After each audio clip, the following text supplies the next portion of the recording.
Le numérique à l'école.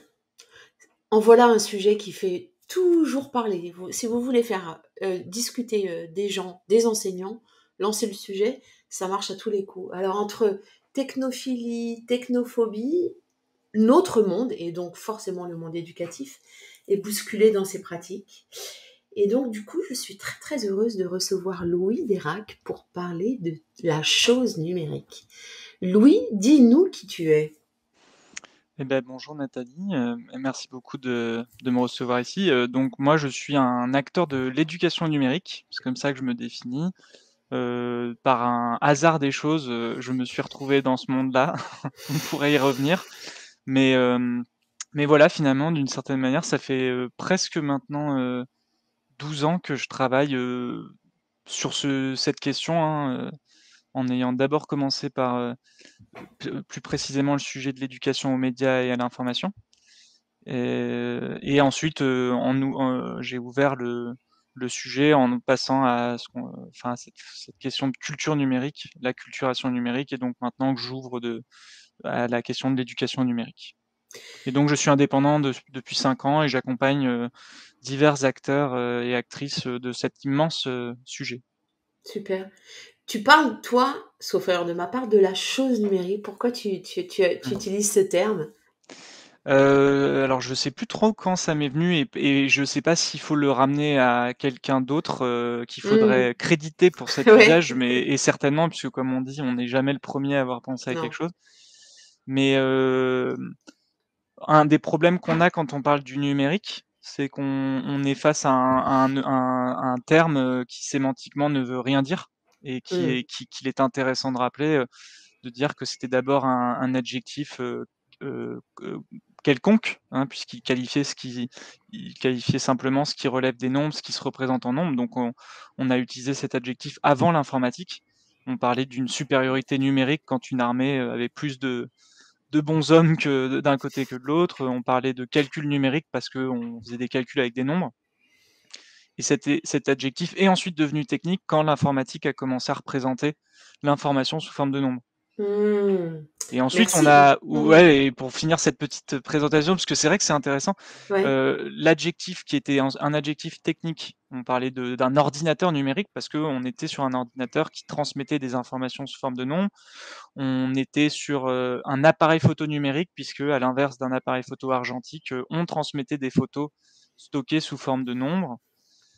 On a eu cet adjectif technique. Cet adjectif technique, parce que le numérique s'est développé, s'est inséré dans tous les pans de la société, est redevenu un adjectif assez général. Hmm. On Mhm. parle de société numérique, on parle d'école numérique. Et là, on peut se demander ce que ça veut dire, hein, une école numérique. Est-ce que c'est une école qui transmet de l'information sous forme de nombres? Ben, on voit que l'adjectif a changé de sens. Et Ouais, tout à enfin, fait. et ça c'est une particularité française, on a substantivé, nous, l'adjectif. Donc Ouais. on a transformé un adjectif en sujet, puisqu'on est capable de dire le Le numérique. numérique. Et donc j'ai voulu dire la chose numérique, parce que justement, c'était intéressant de dire que le numérique n'avait aucun sens. Par contre, il y a bien une chose numérique, et la chose, ce qui est bien, c'est que ça peut amener un imaginaire d'un objet protéiforme. Voilà, c'était dans ce sens-là. Ben, merci pour cette petite pause sémantique qui est vraiment qui est intéressante et qui comment dire, revenir à la source des mots qu'on utilise est toujours porteur de beaucoup, beaucoup de sens et Mm. pour voir l'évolution qu'on a vis-à-vis des choses. Euh, je veux bien que tu nous emmènes par un petit passage historique. Tu nous l'as fait d'un point de vue sémantique, mais là, est-ce qu'on pourrait justement parler de l'histoire de cette chose numérique et de la chose numérique éducative en ayant en tête toutes les peurs qui sont associées, finalement, depuis toujours. Alors, ok, c'est un exercice pas évident que tu me demandes. Non, je sais. Euh, Alors je vais faire ce que je peux, hein, parce que je suis pas du tout historien, hein. Moi je le dis d'emblée, je suis vraiment plutôt un vulgarisateur avec un profil très généraliste sur l'éducation numérique. Donc en général, je sais un peu de tout, mais je ne sais tout de rien. Et donc c'est pareil pour la dimension historique et encore plus pour l'histoire, du numérique éducatif, parce que là, on est vraiment dans un truc très, très précis, mais il y a des gens, qui pour le coup ont fait un travail, je pense Mmh. à Bruno de Vauchel, enfin par Tout à exemple, fait. où, on peut aller sur son blog, trouver vraiment des éléments parce que lui il a vécu, hein, en plus, cette histoire. Donc, mais en tout cas, hem le numérique, c'est effectivement, tu as raison, c'est comme la sémantique. Moi, c'est une des choses, à laquelle je viens, mais pareil, par un peu les hasards de mes errances, enfin, de réflexion. Mais c'est clair que maintenant, j'en suis persuadé, le fait de connaître l'histoire, c'est indispensable parce qu'on a tendance à être, totalement amnésique, Complètement. tout le temps, en fait et notamment en matière de technologie. On a tendance à, à craindre les drames et espérer, les révolutions, alors que, 10 ans avant, on ne craignait d'autres drames et on espérait d'autres révolutions et à chaque fois, les espoirs des uns sont «déçus» entre guillemets et les craintes des autres sont calmées, en fait et c'est perpétuel, quoi et C'est c'est pareil d'ailleurs perpétuel. pour le numérique éducatif. Il y a pareil des chercheurs, qui étudient les promesses, des EdTech depuis Edison et Hein, hein. disait que, la radio allait rendre, les livres et les enseignants quasi obsolètes puisqu'elle permettrait de diffuser la connaissance, en masse, voilà et que ce enfin et après pareil pour la vidéo, enfin bref. Alors le numérique, peut-être pour faire une histoire en essayant de le faire hyper accéléré, pour moi c'est la rencontre de plusieurs, ensembles de technologies et notamment 2 ensembles. D'un côté l'informatique Mmh mh. donc la création de ces super ordinateurs, à la base, ces immenses machines qui prenaient des salles entières et ça a commencé, on va dire pour simplifier, pendant la Seconde Guerre mondiale. L'ordinateur, c'est une machine à calculer, donc moi j'aime bien dire d'un point de vue historique que le besoin de calcul est né, on va dire pour romancer et ça peut-être que je me trompe, mais j'ai l'impression qu'il est venu de la sédentarisation. Dès qu'on Mmh. s'est, sédentarisé, on a eu des choses à calculer, les stocks, dès qu'il y avait des sortes d'États, des embryons d'États, il y avait, la paye des armées, enfin bref, il y avait du calcul, c'était compliqué, donc il fallait trouver des méthodes et donc au début, on a fait des trucs très simples et au XVIe siècle, enfin au XVIIe siècle, à la Renaissance, on a eu les débuts des États modernes, donc avec des impôts complexes et donc on peut ramener à des machines à calculer comme la Pascaline de Blaise Pascal, dont le père était, précepteur d'impôts. Donc il y a vraiment un lien avec un Mmh. besoin, hein, concret d'aller chercher les impôts et donc de faire des calculs pour savoir, combien aller chercher.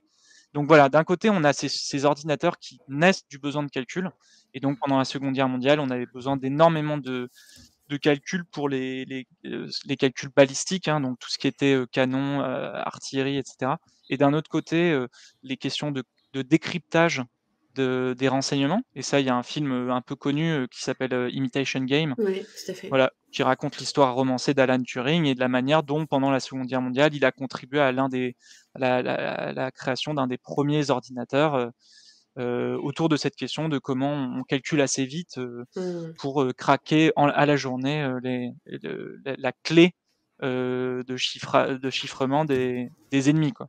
Donc Mmh. voilà, d'un côté l'ordinateur, besoin de calcul et de l'autre, internet, besoin de communiquer, qui lui aussi est ramène à une histoire des télécommunications, voilà, on a eu, les époques où, on avait des phares, optiques où je crois qu'on voilà, limite, penser aux Indiens qui avaient leur feu de camp enfin Oui, leur tout à petit fait. feu. Oui, complètement. Après il y a eu, le télégraphe électrique hein, quand est arrivée l'électricité, donc voilà, le Morse et on a eu des premiers câbles, d'ailleurs, atlantiques, donc avec le télégraphe. Donc c'est intéressant, j'ai écouté un podcast où on disait comment on s'informait avant et quand même, c'est intéressant de se rappeler que dès le début du XXe siècle, on pouvait savoir, il y avait l'élection américaine, par exemple un dimanche et nous le lundi matin, on savait les résultats. Parce que le dimanche soir aux États-Unis, l'information, passait dans le câble Mmh. transatlantique en télégraphe et les gens, qui étaient de l'autre côté de l'Atlantique, écoutaient le truc en morse, le Mmh. traduisaient et après c'était vraiment les télégraphes. Effectivement, c'était, Mmh. le président machin est élu, stop, blablabla, stop, voilà. Mmh. Mais ça allait quand même assez vite. Aujourd'hui, évidemment, on sait, quasiment en temps réel, voilà. Donc et cette question de ces besoins de télécommunications, ça a amené, notamment l'armée américaine à investir, lourdement dans des infrastructures de communication, qui ont d'abord été ARPANET. ARPA, parce que ça venait de l'ARPA américaine, cette agence de recherche, voilà, qui est née de la guerre froide aussi, hein, de ce moment de tension où les Russes ont été les premiers à envoyer, alors de mémoire, un homme dans l'espace. Je crois que c'était Mhm. un homme, hein, dans cette course, parce qu'il y a eu d'abord un chien, ensuite un homme, enfin, peut-être le premier satellite. C'était peut-être le premier satellite, pardon, Spoutnik. Bon voilà, vous voyez, l'histoire, c'est vraiment à chaque fois du détail, mais en tout cas, ils ont mis une petite claque à ce moment-là aux États-Unis, qui se sont dit: «Il faut plus qu'on laisse passer ça». Ils ont créé la NASA et la DARPA. La NASA pour l'espace, l'ARPA est devenue la DARPA pour l'armée de terre, et ils leur ont donné des millions. Et ça, enfin des milliards. Et ça, c'est important de le rappeler parce que c'est aussi une des réalités du numérique, c'est que ça a été beaucoup, beaucoup subventionné et notamment financé par l'armée américaine. Et donc eux, Mhm. voilà, ils ont permis à des chercheurs et des universitaires de développer ce réseau, cet ancêtre d'Internet. Voilà, et après, bon, pour accélérer, ça a intéressé un certain nombre de gens, des universitaires qui pouvaient se partager des informations.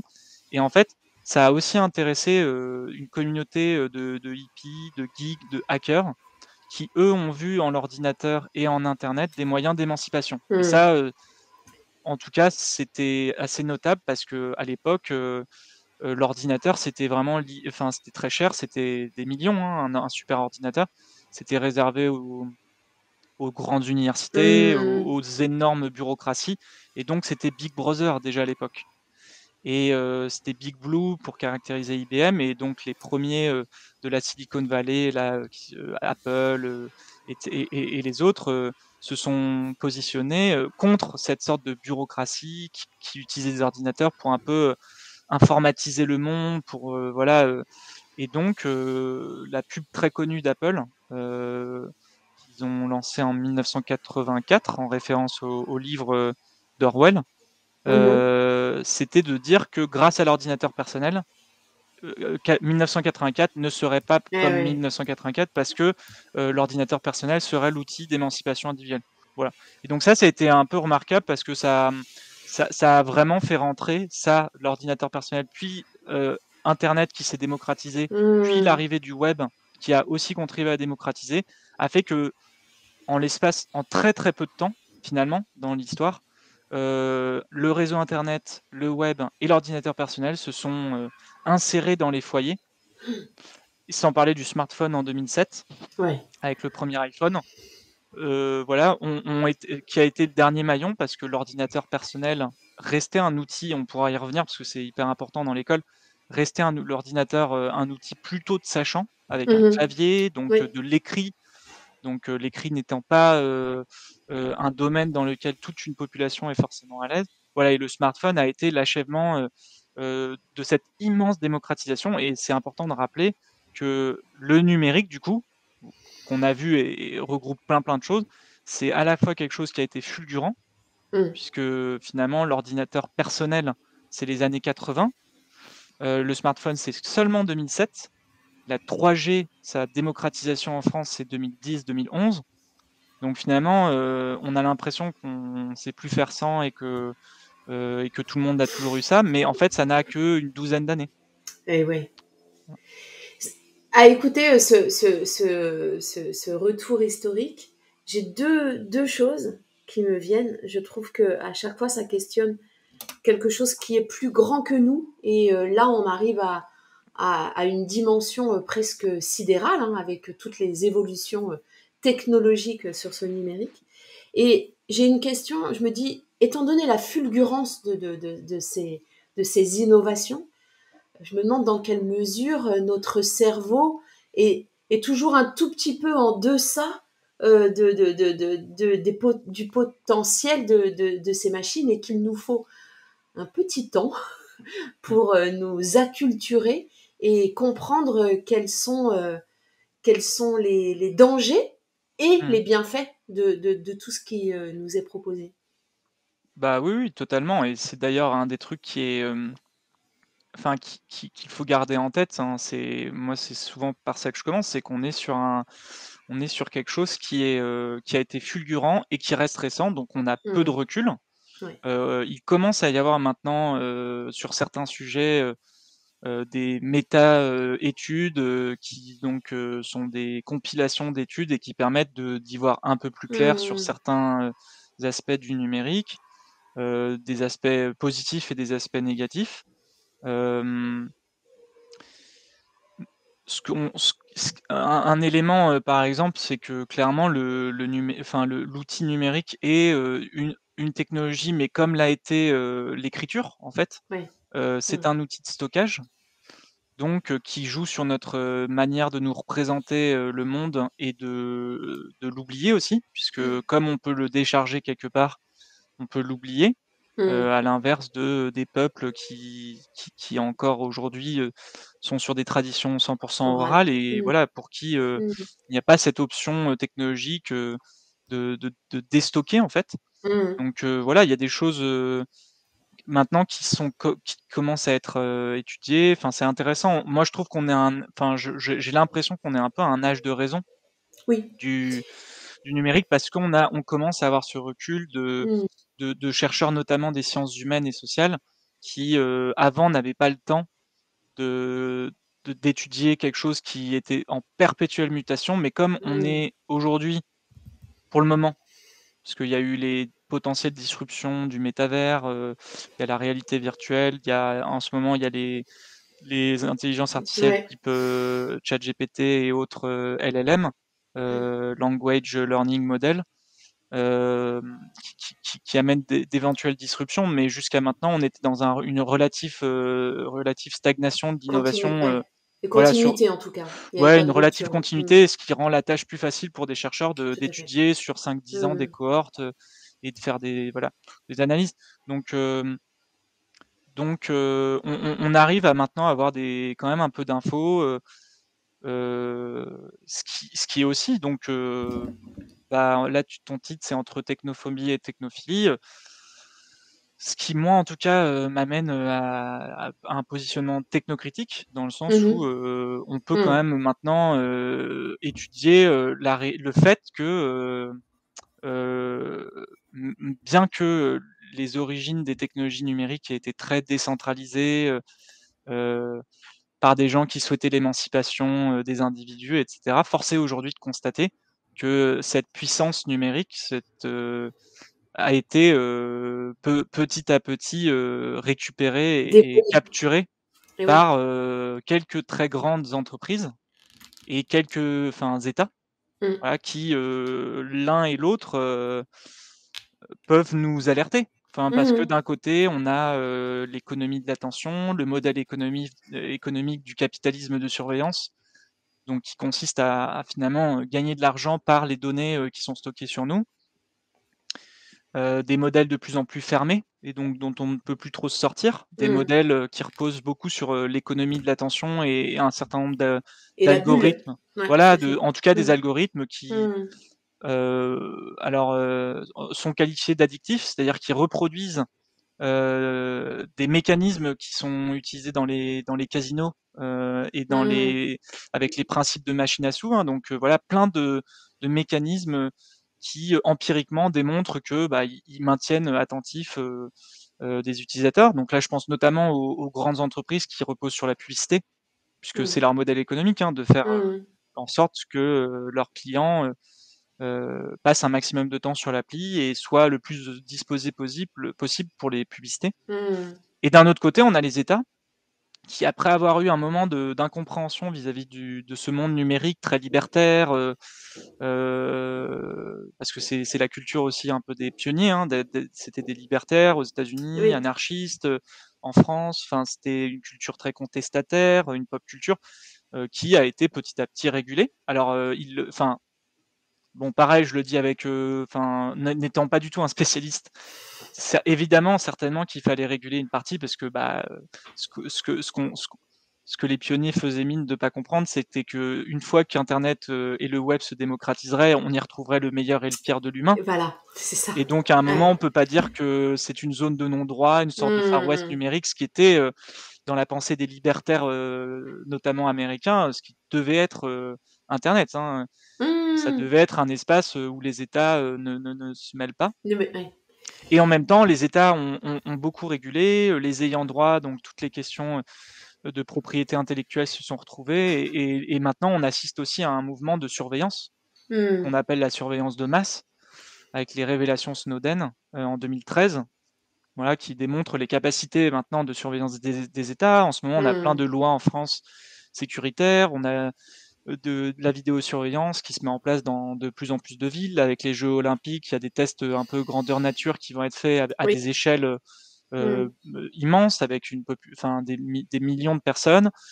Voilà, et donc d'un côté, d'un côté et de l'autre, du côté des grosses entreprises et du côté des États, il y a motif à technocritique. Mmh. Si on rentre dans les murs de l'école, Mmh. euh, les collègues se posent beaucoup de questions. Elles tournent. Alors, je vais parler des technos plutôt phobes, hein, plutôt Mmh. que des technophiles. Les craintes, elles sont toujours autour du grand remplacement, du manque de temps, de légitimité, en passant par le manque de formation. Finalement, l'interrogation, elle tourne autour de notre place et de notre singularité en tant qu'enseignant. Pour toi, un enseignant qui utilise du numérique, il devrait ne pas avoir peur de quoi? Voilà, l'idée pour moi dans cette question, c'est de démonter un peu les peurs qu'il y a de ce grand remplacement, comme tu le disais au tout début, dont on a eu peur à tout moment finalement depuis Edison. Donc Mmh. comment on essaye de déconstruire ça pour aller, et dans les questions suivantes, on ira vers ça, sur cette technocritique dont tu parles, pour savoir ce qu'on fait finalement avec nos Mmh. élèves qui font partie de ce monde avec du numérique.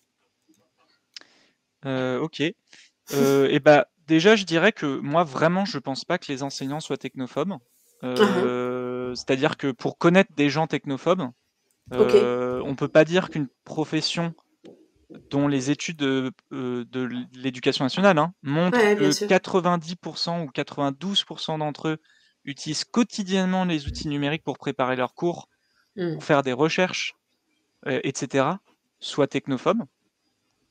Et donc ça, c'est un point, après pareil, c'est un point où on peut être en désaccord, mais moi je me porte un peu en faux dans l'idée que les enseignants seraient une population, en galère avec le numérique. C'est-à-dire qu'encore Ouais. une fois, quand, on observe les usages de la population Mm. et qu'on s'intéresse, moi c'est un des sujets sur lesquels je travaille un peu, les questions d'exclusion du numérique, Oui.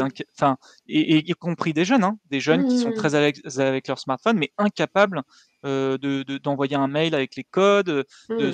de réaliser un CV, de faire une démarche administrative et cetera. Donc on voit qu'on a des sortes d'exclusions multiples qui ne sont même Mm. pas générationnelles. Et donc ça nous amènera peut-être à ce qu'il faut faire à l'école du coup, parce Mm. qu'on Mm. on est sorti de cet, imaginaire d'un digital natif. Bon bah, les profs, sont 91 Ouais. à utiliser quotidiennement ou en tout cas très régulièrement le numérique pour préparer leurs cours. Ça veut dire qu'ils sont capables de faire des recherches poussées. C'est-à-dire que tous, ils ont une maîtrise autodidacte, Mm. finalement de la recherche d'informations plutôt poussée, enfin bref, donc même si peut-être qu'ils ne sont pas technophiles, pour moi, ils ne sont pas technophobes. Merci de le Voilà, placer comme en ça, tout c'est cas, important. Mm. moi, je le pense. Après, ça n'empêche Ouais, pas que ouais, peut-être ouais. que 5 d'entre eux sont technophobes, au sens Oui. de la technophobie, en mode, Mm. si ça tenait qu'à nous, on casserait les ordis et voilà. Mm. Parce qu'on estime que ces machines sont un danger pour nous. Mm. Mais voilà, je pense que c'est pour le coup une petite minorité des enseignants. Après, que les enseignants s'interrogent de toutes ces choses numériques qui rentrent dans l'école, ça pour le coup, je le comprends très bien. Mm. Parce que il y a plein de raisons à ça. Il y a donc et d'abord pour te répondre, ce qui est très rassurant pour moi, pour les enseignants, après, enfin, surtout en ce moment où on voit, qu'il y a il y a clairement des percées, dans le domaine des intelligences artificielles, sur le Mm. plan technologique, qui n'empêche pas qu'après ça pose énormément de questions éthiques, économiques, heu voilà, où on pourrait se poser la question de: «OK, ça marche, mais est-ce qu'on en veut?» Enfin Ouais, vraiment, c'est et ça, pour le tout à fait, moment, oui. clairement, on se pose pas cette question de cette manière-là, mais même avec ces disruptions-là, moi je suis pas très inquiet pour le métier d'enseignant parce que ce qu'ont démontré, là encore, enfin je trouve des tonnes de méta-études très intéressante. Et donc là, je renvoie vraiment à un ouvrage qui a pour moi été un peu une claque et en même temps un moment où ça m'a conforté dans beaucoup d'intuitions que j'avais sans pouvoir les démontrer. C'est le livre Failure to Disrupt Uh-huh. de Justin Reich, qui est un technopédagogue au MIT, hein, donc qui lui-même se qualifie plutôt comme un technophile, donc qu'on peut pas accuser de technophobie réactionnaire qui cherche à confirmer son biais, quoi. Et donc, si ça t'intéresse, j'ai fait une recension assez longue de son livre, En donc français, voilà, en du coup. français. Donc, ce qui Ok. peut être un moyen de rentrer Ouais, carrément. vraiment très Très facilement bien. dans ce qu'il a fait. Ouais. Et lui étudie pas mal de méta-études pour démontrer en gros comment les technologies ne révolutionneront jamais l'école avec un certain nombre de raisons voilà, qui sont un peu indépassables. Mm. Et alors, je l'ai moins en tête qu'avant, mais enfin, je te passerai l'article. Et notamment, lui, ce qu'il a étudié, c'est les MOOC. Les MOOC, ça a été quand même un moment où, Ouais, pareil, les gens disaient tout à fait. dans 10 ans, il y aura plus Il y a plus d'école. d'université, ce Ouais, sera tout à fait. ringard, les gens regarderont les cours de Harvard, de Stanford, les meilleurs profs Mm. du monde. Et en fait, ce qu'ils n'avaient pas compris, c'est que c'est pas tant l'école, c'est pas tant la transmission du savoir que le lieu, l'espace-temps où Ouais, plusieurs personnes ensemble se motivent ouais. pour accéder à du savoir. Et donc, en fait, ça, tu peux prendre un peu par tous les biais les technologies actuelles, y compris ChatGPT et compagnie. Ok, Mm. mais si t'es pas motivé pour aller apprendre avec ChatGPT, c'est pas cette technologie qui va remplacer Ouais. l'indispensabilité de l'enseignant pour faire naître le désir d'apprendre en fait et la Mm. motivation d'apprendre. Et donc, enfin, ce qu'on a vu, c'est que ce désir d'apprendre, il est hyper sociologiquement situé. Quand tu es dans une classe favorisée avec des parents qui te poussent, bah oui, le désir d'apprendre est peut-être plus spontané. Mm. Ce que les gens, ce que Justin Reich a vu des études qu'il a compilées sur les MOOC, c'est que les gens qui suivaient des MOOC, c'était déjà des gens surdiplômés, donc qui étaient Mm. déjà euh, très minoritaires, parce que en pourcentage, les gens surdiplômés sont minoritaires. Ils ont déjà appris, donc ils savent réapprendre, ils sont capables d'organiser Mm. seuls leur stratégie d'apprentissage.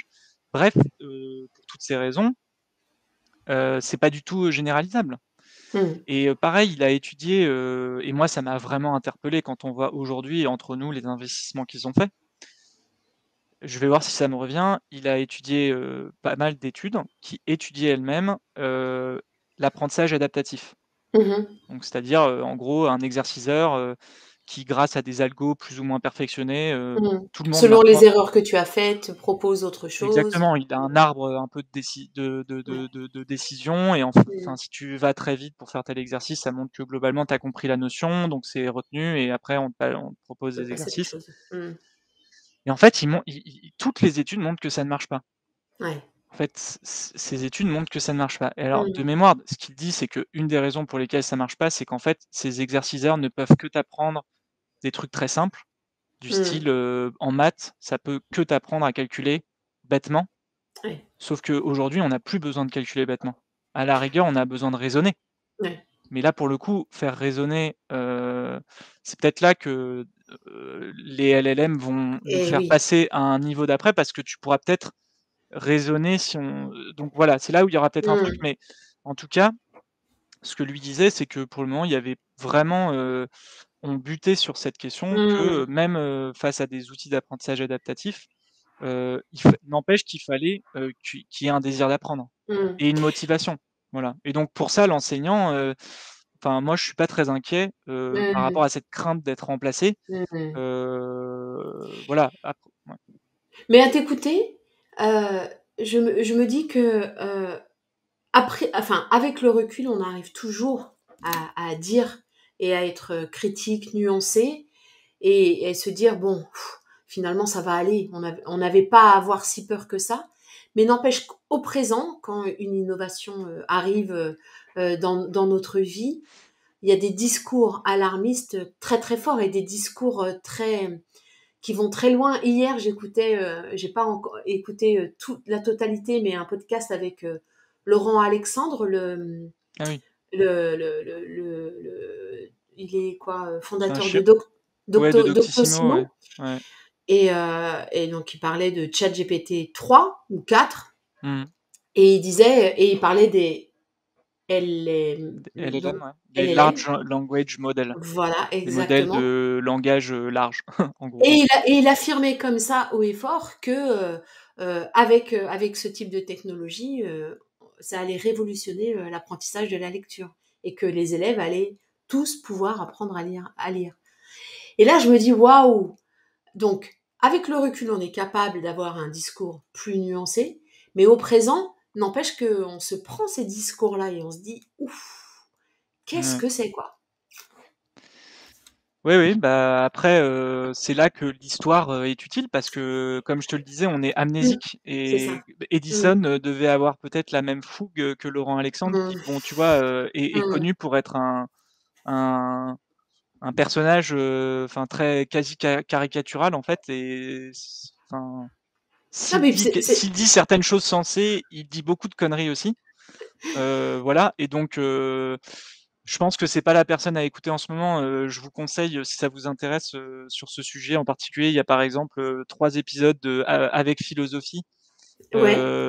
sur l'IA, avec, des gens comme Daniel Handler, qui est un philosophe et un spécialiste, de ces questions d'intelligence artificielle et qui vient de sortir un livre. Mmh. Enfin, en gros, moi, de toute façon, en général, je conseille d'écouter les chercheurs, hein. En Oui. France en France, tu vois, pour moi, les références, qu'on nous sort souvent, mais en vrai qui sont pas assez écoutées, c'est Justin Reich, je pense que tout le monde devrait lire son livre et Mmh. notamment nos dirigeants, enfin, en tout cas, nos décideurs. D'accord. Parce que s'ils le lisaient, ils comprendraient que la politique numérique actuelle, bah, clairement, on pourrait le voir autrement. Mmh. C'est André Tricot et Ouais, les mythes, tout à sur fait. le numérique éducatif. Ouais. Franck Amadieu qui a coécrit le livre avec lui. Enfin, voilà, il y a Mmh. quelques noms comme ça, de chercheurs ou des chercheuses, Louise Merzot qui a beaucoup travaillé sur les questions de traces et les questions de culture numérique et voilà, ce sont d on a besoin, enfin là je vais dire une sorte de platitude, mais on a besoin de retrouver un peu le temps long de la réflexion plutôt que de vivre dans l'urgence. Je rappelle que ChatGPT, c'est quand même c'est quand même, aussi, une opération marketing, ce Mmh. lancement, c'est cette, enfin toute cette ce cirque sur le fait que, que les IA vont détruire le monde, enfin tout ça, enfin faut aussi se méfier des discours marketing, Mmh. commerciaux, c'est un moyen pour ces entreprises de lever beaucoup d'argent, ça nous dépasse un peu et voilà, je conseille là-dessus d'aller plutôt si vous êtes intéressé si ce sujet intéresse et fait peur, d'aller plutôt écouter des chercheurs qui en général ont un discours beaucoup plus, mesuré, voilà Mesuré. et particulièrement parce qu'il y a des domaines incontestablement, à moins qu'on fasse des choix de société de refus Mmh mh. technologique Mmh mh. et moi, qui suis dans une mouvance technocritique, je pense qu'on devrait se donner les moyens démocratiques de refuser des technologies, hein. Mmh. Mmh. Hem, je pense vraiment que le métier d'enseignant sera un des derniers, Ah oui, à voilà. tomber. C'est-à-dire Oui, tout à fait. qu'aujourd'hui, Complètement. je serais traducteur, C'est ça. je serais, pigiste, Tout à fait. de textes très, très simples. Je serais, illustrateur, mais enfin pas illustrateur au Mmh. sens directeur artistique, mais au sens, de personne qui fait des petits dessins très simples. Mmh mh. Ouais, là aujourd'hui, c'est un peu chaud. Ouais, Là, tout c'est à chaud. fait. Mais Mmh. vra mais enseignant, puisque comme je te dis, la nature du métier d'enseignant, pour moi, hein, ça nous amènera peut-être vers la question de la forme scolaire aussi, mais Beh oui, c'est ça. c'est vu que c'est créer les conditions du désir d'apprendre et du désir d'apprendre ensemble, parce que là, j'ai pas mal été marqué, donc là, pareil, je suis pas du tout un spécialiste de l'école, hein.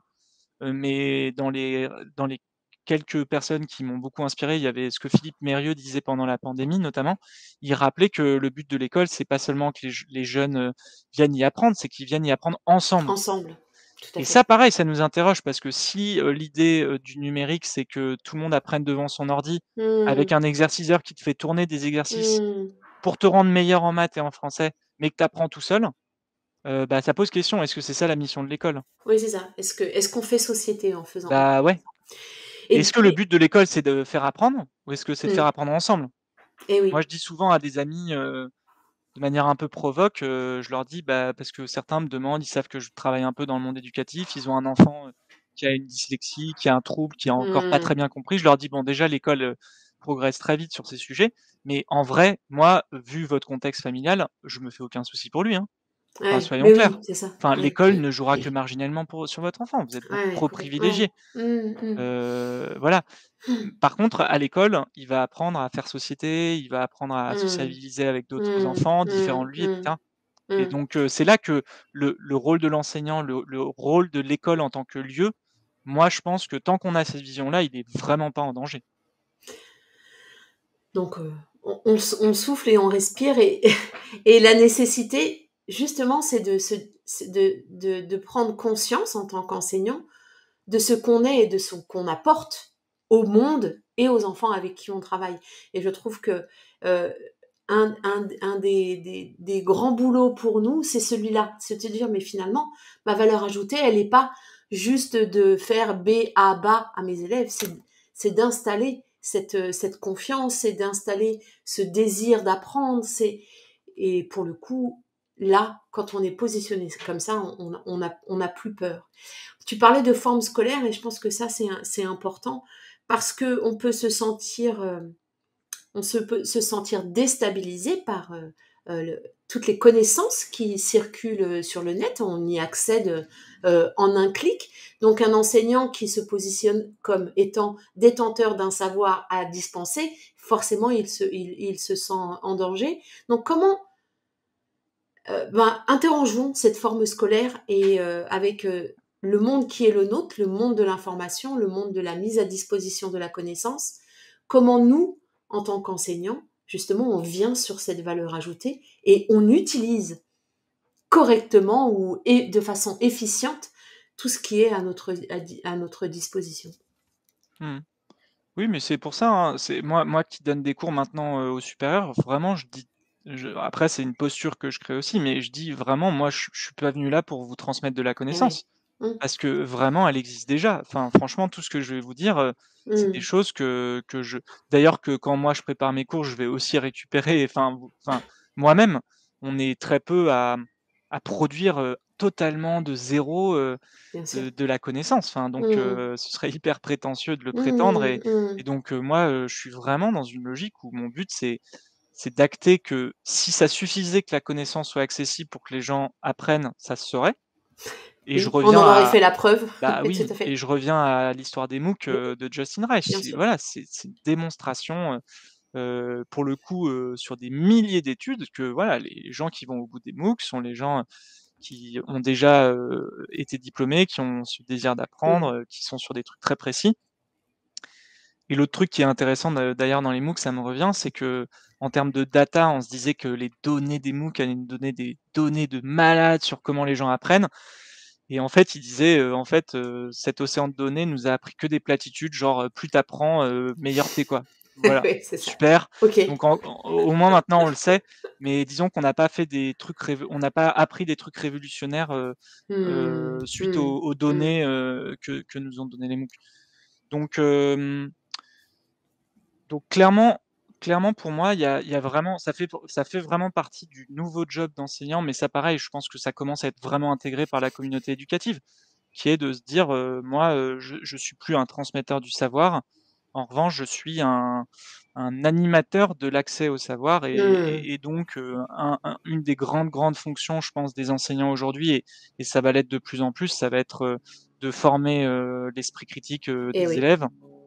Heu Ça, pour le coup, c'est notre mission. ah bah, clairement, et puis Ouais. là, en ce moment, enfin, franchement, c'est hallucinant. Enfin, je te fais un détour par l'actualité, tu vois que récemment un deepfake, une vidéo deepfake, donc en gros qui reprend, exactement, la forme, du visage, du président, ukrainien Zelensky, Mmh qui mh. appelait ces hommes à se rendre. Ah T'imagines, ouais! c'est un truc comme ça qui passe sur les réseaux sociaux, sur des OK. gens qui ont pas, Mmh. appris à douter, en fait, d'un truc qui a pas de sens, enfin, dans un Mmh. contexte, enfin, bah, en fait, tu as des milliards de situations à venir en temps d'élection, en temps de Ah. tension, qui peuvent mener à des vraies catastrophes. Enfin, Mmh. donc Mmh. voilà, vraiment, je pense qu'il y a un truc qui bon, moi, ça fait une douzaine d'années que j'évolue à côté de l'école, qui pour moi avance pas assez vite. C'est comment tu formes des citoyens, quoi. C'est ça. Tu vois? Et Mmh. pareil autour du numérique, enfin, je suis frappé, ça fait des années, pareil, ça fait une douzaine d'années du coup que bon, une grosse douzaine d'années que moi je suis en âge de voter, Mmh. que et que pareil, je côtoie l'éducation nationale et que élection après élection, il y a une abstention de plus en plus massive des jeunes. Et Mmh. qu'est-ce qu'on attend, enfin, pour dire que c'est une cause nationale, Ouais. que qu'on redonne, les enfin, en tout cas, qu'on fasse vraiment, un travail sur, le débat. On sait qu'en classe, c'est compliqué et donc débattre, exercer son esprit critique, discuter des technologies, Mmh. exercer donc de la fameuse technocritique, hein, c'est-à-dire de se dire, le progrès, technique, c'est pas forcément du progrès humain, enfin, dissocier les Mmh. 2. Le progrès, c'est pas forcément linéaire.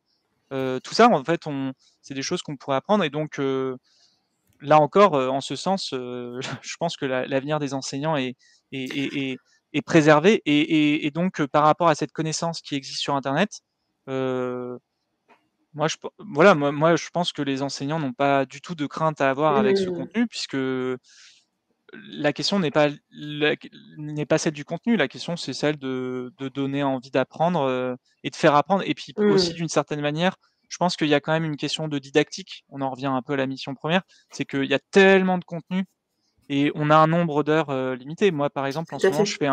je fais un cycle de conférences, de 3 conférences pour comprendre le numérique et ensuite le critiquer, pour ensuite voir comment on peut le transformer Mmh. et j'ai fait une conférence d'1 heure, sur, comprendre le numérique. Bah, je peux te dire que d'un point de vue didactique, le problème, c'était pas la connaissance. Le Mmh. problème, c'était comment tu prends toute cette connaissance pour la faire tenir Oui, en 1 tout à heure fait. Ouais, complètement. et en Mmh. fait, c'est ça le Mmh. sujet de Mmh. l'école, et un des sujets des enseignants, c'est de comment tu t'adaptes à ton contexte d'apprentissage à toi, pour Mmh. faire rentrer toute cette connaissance.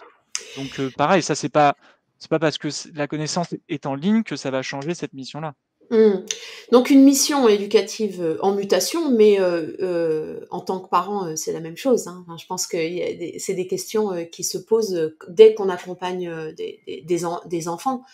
Il y a une mutation de ce rôle de parent, d'accompagnant, de mentor, enfin, on peut trouver plein de termes. J'ai une réflexion là systémique, qui me vient, en t'écoutant, c'est que, on demande aux enseignants une mutation sur, j'ai envie de dire plutôt sur des savoir-être, mais on recrute encore, nos enseignants, sur, des savoirs et des connaissances. Donc, là, c'est une question qu'on va pas résoudre là ensemble, hein, mais Bah, en oui, tout cas qui me questionne. Je me dis: «OK, finalement, essayons de recruter, nos enseignants, bah, en lien avec les missions qui leur c'est pour sont ça demandées». que, tu vois, moi, je peux me permettre de le dire de manière ultra cash. Aujourd'hui, on met toute notre, intelligence, en tout cas énormément de notre intelligence collective, notre argent, dans le numérique. Mmh. Enfin franchement, pareil, hein, moi ça fait 12 ans que je travaille dans cet écosystème. Maintenant j'en sors un peu parce que justement le numérique éducatif ça a fini par me fatiguer. Je faisais enfin mes plus grosses années, je faisais une dizaine de salons Mmh. numériques éducatifs dans l'année Mmh mh. et pour qu'il y en avait peut-être un dans l'année, sur l'innovation Ouais. pédagogique, Ouais, tout à fait. mais Mmh. 10 sur le numérique et Mmh. aujourd'hui, il y a clairement enfin un un très gros déséquilibre entre le numérique éducatif qui obnubile, politiquement, qui accapare, beaucoup enfin quasiment tout l'argent, l'intelligence collective des acteurs puisque en ce moment, par exemple dans les territoires numériques éducatifs, on est rentré par la voie numérique alors qu'on Mmh. aurait pu rentrer par la voie, transformation de la forme scolaire, Mmh. transformation de la mission de l'école et cetera.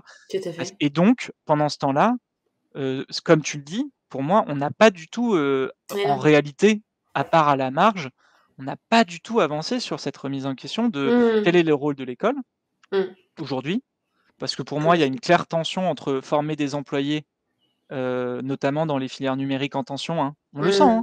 hein, l'apprentissage de la programmation, ça relève de cette tension. OK, on a besoin de gens qui savent coder, on a besoin d'ingénieurs et cetera, donc il faut le faire dès l'école et en même temps former des citoyens, mais en même temps pour former des citoyens, bah, il faut des profs formés, à ça, enfin Et c'est oui. et tu vois, là encore, c'est là où le livre de Justin Reich, m'avait mis une petite claque à l'époque parce que lui, il disait dans son livre très clairement, que pour lui, le numérique, ça devait être qu'un prétexte. Et En oui. fait, c'est le meilleur qu'on pouvait attendre du numérique pour lui qui se considère quand même comme un technophile. C'est pas du tout un outil de révolution, ou Mmh. de transformation, suffisante de la du de l'école. C'est le prétexte pour transformer l'école, mais pour transformer l'école, faut mettre le paquet sur les communautés d'enseignants, Mmh. faut mettre le paquet sur la forme scolaire, sur les réflexions sur et le numérique, c'est un à côté, Oui, un en prétexte. Ouais, fait ouais, tout à fait. et c'est un Mmh. prétexte et puis c'est un outil Mmh. qui viendra, à côté, accompagner, cette transformation, mais ça doit pas Oui, du tout être l'objet central, sinon, c'est ça. C'est au service de. C'est le numérique au bah, service de. C'est pas, en tout c'est cas, c'est c'est le numérique qui répond à une stratégie c'est ça. plutôt que le numérique qui Exactement. est la stratégie et voilà. C'est ça. Et comment on fait pour répondre à cette stratégie dans l'école? Ouais. Mais finalement, toutes ces questions, de positionnement, il y a, il y a aussi au bout du bout, des questions, éthiques. Tu disais, il y a des choses, qu'on peut et qu'on peut être en droit de refuser et de dire: «En fait, ça, on n'en veut pas». Et du coup, c'est des questions éthiques et ces questions-là, elles sont abordées par qui? On les traite où? Moi, j'ai pas l'impression que ça se enfin, la question écologique, enfin, il y a tout un tas un faisceau de questions autour du numérique, heu, qu'on peut aborder, qu'on doit aborder avec nos élèves parce que c'est pas anodin, quoi. Et la Bah, question écologique que j'ai mis en dernier, en fait, elle vient en premier. oui, oui, bah, te comme tu dis, moi je pense qu'aujourd'hui on est à cette, un peu ce moment d'âge de raison, parce que, Mmh. bon, on est sur des sujets ultra complexes, mais globalement on a cette, révolution numérique sur laquelle maintenant on peut prendre beaucoup plus de recul sur beaucoup, beaucoup de sujets. Hein, on peut faire un état des lieux de ce que Ouais. ça donne économiquement, Mmh. ce que ça donne sociologiquement. Il y a des choses sur lesquelles on est très rassuré, il y a des choses sur lesquelles on peut être très inquiet. Hem et donc ça nous amène aussi pour moi à un moment où on peut, commencer à réfléchir. Mmh. Pareil, on a une pour moi je pense qu'il faut jamais dissocier le temps numérique du contexte dans lequel il évolue, hein. C'est-à-dire, que le numérique n'est pas la n'est rarement la cause est rarement la cause, hein. Il est plutôt Oui, l'amplificateur de choses c'est ça. Mmh. que le contexte de la société crée. Donc il faut pas oublier on a une société qui en 100 ans, est passée, de 2 à 9 000 000 Mmh. on a une société, qui a été largement, qui est aujourd'hui largement éduquée, au moins dans tous les pays, riches Oui. et de plus en plus dans les pays, Mmh. moins riches. Hem, on a une population qui a été en rejet de certaines normes sociales avec les mouvements de contre-culture aux États-Unis, les mai 68 en France, d'autres mouvements qui se sont, créés autrement. Donc on a cette société-là hein, aussi. Mmh. Et comme tu dis, on est dans un contexte maintenant, d'urgence, environnementale, Mmh. d'urgence sociale, et cetera. Donc heu, donc pour moi, il y a vraiment un moment où on a à la fois, la possibilité parce qu'on a ce recul et l'obligation, parce qu'on a ces urgences, de vraiment, se poser beaucoup de questions, pas que sur le numérique, sur notre mode de vie, hein, sur notre mode de vie, moi je pense qu'il y a vraiment, enfin vraiment s'il y a une discipline que j'ai détestée à l'école hélas et que je regrette d'avoir détestée, c'est la philo. Je Et pense que franchement, la terminale, on pourrait faire quasiment que de la philo avec, une mise en pratique sur tous ces sujets. Enfin franchement, mais qu'est-ce oui, qu'une tout à vie fait. bonne aujourd'hui? C'est Ouais, quoi une vie complètement. bonne en fait? Est-ce que c'est de travailler, 50 heures par semaine et à peine voir ses enfants? Est-ce que c'est de travailler Mmh. moins, gagner moins, consommer moins? Enfin bref, il y a plein de questions. Est-ce que, est-ce que c'est de est-ce que c'est d'avoir des machines qui nous aident dans tous les pans de notre existence ou est-ce que c'est de les cantonner à certains pans de nos existences parce qu'on Mmh. désire garder, une dimension, dans les enjeux créatifs, et cetera, Mmh. et tout ça, ça se discute en fait. C'est ça qui et donc c'est pour ça que moi je pense qu'on pourrait vraiment, faire ces débats à l'infini et en tout cas, moi j'ai l'impression qu'il y a 2 niveaux en fait de débat autour du numérique. Heu, il y a un premier niveau qui est, justement ce niveau un peu philosophique, Mmh. heu, qui est de dire, par exemple: «OK, techniquement ça semble possible par exemple de créer des des machines type ChatGPT qui vont être capables de faire ce qu'elles sont en train d'être capables et qui vont Mmh. progresser. Mais pour autant, est-ce désirable, Oui, c'est en désirable, fait? oui, tout à fait. Et Ouais. donc pareil, se dire, «OK, peut-être que techniquement, on aurait, la capacité, un jour de remplacer, des enseignants». Moi, j'y crois pas du tout, mais Mmh. peut-être qu'on aura techniquement cette capacité ou en tout cas de réduire leur nombre et cetera, mais est-ce désirable? Mmh. Est-ce que c'est ça l'école qu'on désire? Et quelle école désire-t-on? Quelle place des technologies on désire dans la société en général? Et donc ça, c'est un premier niveau de débat philosophique hyper intéressant. Par exemple, moi, hem, je désire garder, une certaine part de mes capacités. Par exemple, Mmh. il est très important pour moi de continuer à être capable de me repérer. Oui. Donc je ne désire pas, trop utiliser de GPS. Mmh. Mmh.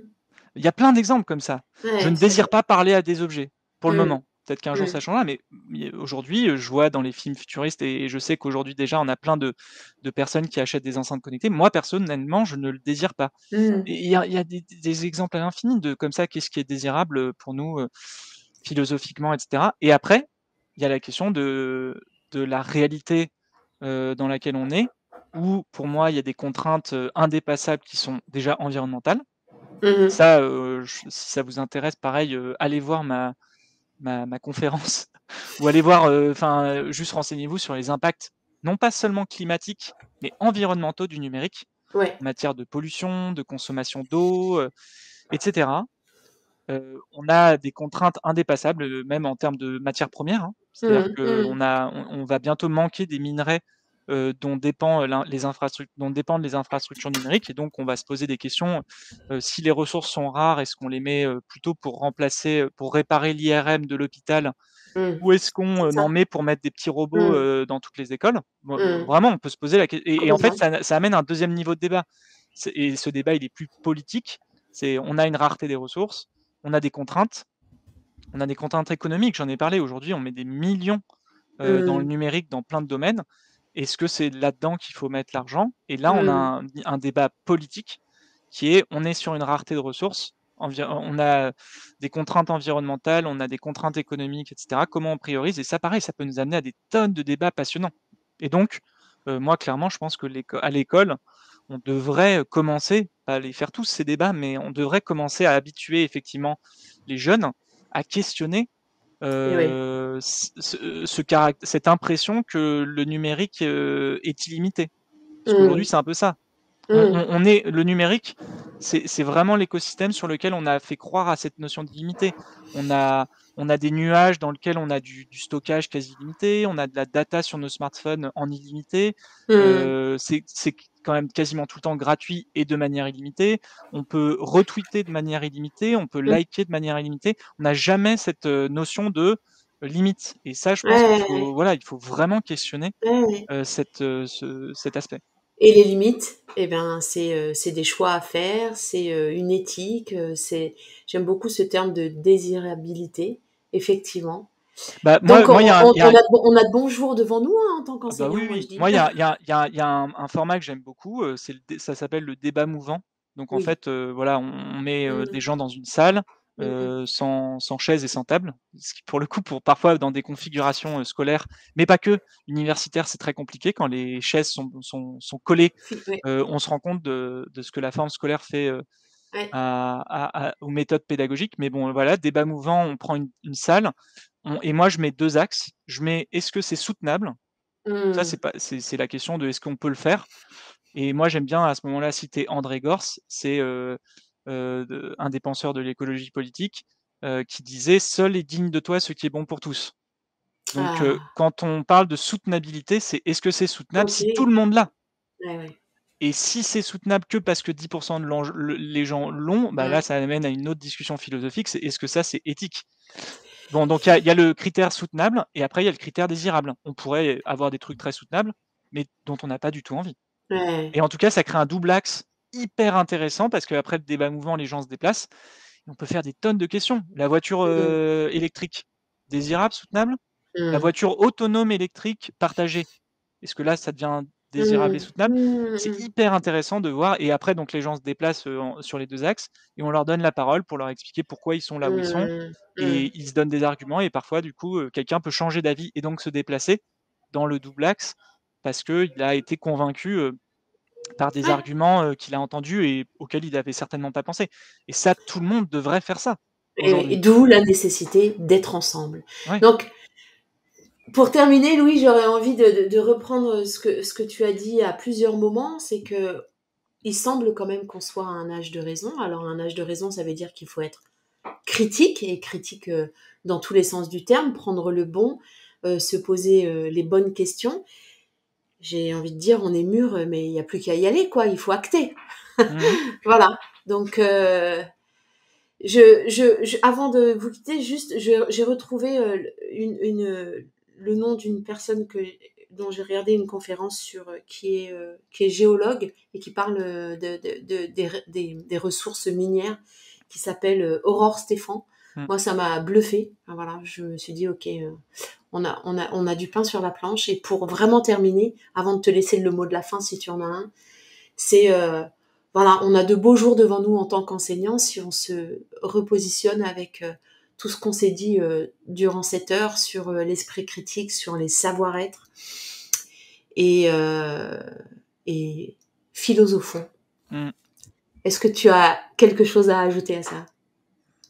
Bah, non, mais c'est très bien dit. Je rajouterais 2 autres noms, de femmes, parce que le numérique est trop une affaire d'hommes, donc ça c'est aussi un truc à prendre en compte. C'est, Asma Mala, qui travaille beaucoup sur les questions, politiques et géopolitiques du numérique et qui est en ce moment, enfin une très grande vulgarisatrice de ces enjeux et qui D'accord. pareil peut vous donner beaucoup d'idées de débat, et de réflexion, avec des formats où elle est passée chez Brut, donc sur des temps assez courts, très Super. intéressants. Et de Anne Cordier qui, a Oui, tra qui voilà, elle est bien connue dans le monde enseignant, mais qui travaille sur les questions d'éducation aux médias et à ouais, l'information, qui tout vient à de fait. sortir un livre qui pareil, est un bon moyen de comprendre aussi, c'est ce que je disais sur cette question de maintenant qu'on a un peu plus de recul, Ouais. il y a des ouvrages qui sortent. Là, c'est sur la manière dont les jeunes s'informent. Il y a des choses que Anne Co enfin, qui sont rassurantes sur Mm. le fait que les jeunes sont voilà, sont pas non plus totalement Ouais. débiles, à voilà et Ouais. ça donc certains le savaient déjà, mais d'autres, ont tendance à céder un peu au jeunisme, hein, Mm. génération après génération et donc ça fait du bien Oui. de partir de là. Il y a des choses qui sont, pour moi, plus inquiétantes, mais donc là, comme tu dis, âge de raison, en tout cas en ce moment, parce que d'un autre côté, ne soyons pas dupes, du côté des industries, il y a très envie de la révolution Tout prochaine à et fait. Ouais. ils essayent, hein. Ouais, ouais, Les tout à fait. casques de réalité virtuelle, ils continuent Mm. d'essayer, il y a eu la tentative du métavers, là maintenant il y a Mm. ChatGPT et compagnie. Mais voilà, effectivement, il y a quand même pas mal d'éléments. Moi et pareil, pour finir, il y a pas mal d'indices qui montrent quand même, que l'école fait quand même le job, enfin petit à petit sur cette Mm. question Mm. d'éducation aux médias et l'information, Ouais. d'esprit Mm. critique. Il y a par exemple Mm. des études qui montrent clairement que les jeunes justement, détectent, bien mieux les fausses informations que leurs aînés. OK. Ça c voilà, ça montre des choses. Mmh. On a une jeunesse qui globalement est très informée, donc à la fois grâce à l'école et grâce à l'information, Mmh. clairement comprend mieux les enjeux de son époque, voilà et donc voilà et je dirais, enfin que pour moi, de toute façon, il y a une alliance naturelle entre, le jeune qui est à l'aise technologiquement, Mmh en mh. général, mais qui a pas le regard critique, per et qui a pas tous les usages, notamment scolaires et Mmh. l'enseignant qui Mmh. parfois, TikTok, il comprend rien, Discord, il comprend rien, Twitch, YouTube, tous ces trucs-là, il comprend rien, mais par contre, lui, il a de la méthode, il a un peu de bouteille, donc il a vu des choses, il a ce côté historique, donc moins amnésique et donc pour moi, il y a vraiment une alliance naturelle si les enseignants et les élèves se font un peu plus confiance, pour justement bosser ensemble sur, cette éducation numérique. Merci beaucoup, Louis. Beh, de rien, merci à toi.